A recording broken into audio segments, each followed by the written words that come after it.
नमस्कार. आज आपण आहोत हातकंडे विधानसभा मतदारसंघाच्या मतमोजणीला. या मतमोजणीच्या शेवटच्या फेरीत जनस्वराज भाजपचे उमेदवार अशोकरावजी माने 40,000पेक्षा जास्त मताधिक्याने आघाडीवर आहेत.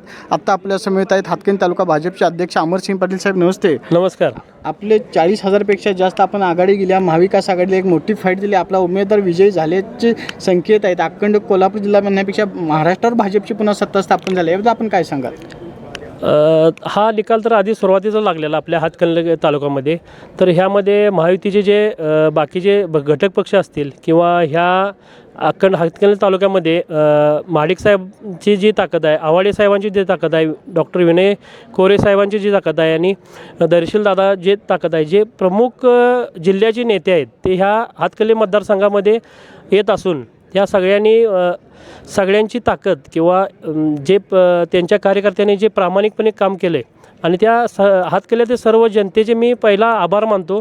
आणि ह्या सगळ्यांच्या आणि महायुतीच्या जे घटक पक्ष आणि भाजपच्या आमच्या जे संपूर्ण तळागाळात जे बूथ प्रमुख, शक्ती केंद्र प्रमुख, वॉरियर्स या लोकांनी जीव तोडून काम केले आणि त्याचं प्रचिती म्हणजे आज डॉक्टर अशोकराव माने बापू यांचा भरघोस मताने विजय झालेलाच आहे असं मी सांगतो तुम्हाला. नेत्यांच्या बरोबरच लाडक्या बहिणीनं तारला असं आपल्याला वाटत नाही का?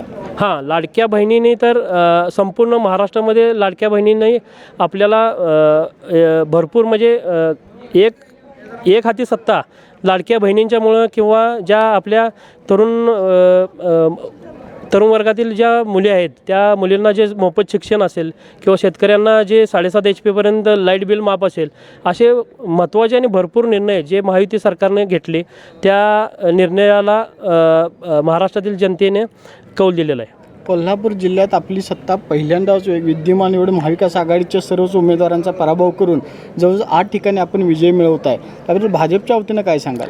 भाजपच्या वतीनं बोलायला गेलं तर महाराष्ट्रामध्ये सगळ्यात मोठा पक्ष म्हणून भाजपच समोर येत आहे.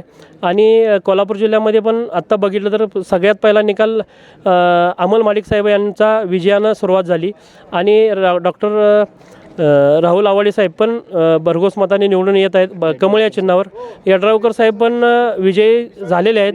डॉक्टर विनय कोरे साहेबांचा एक थोड्याच वेळात विजयाचा घोषणा होईल असे मी मत व्यक्त करतो.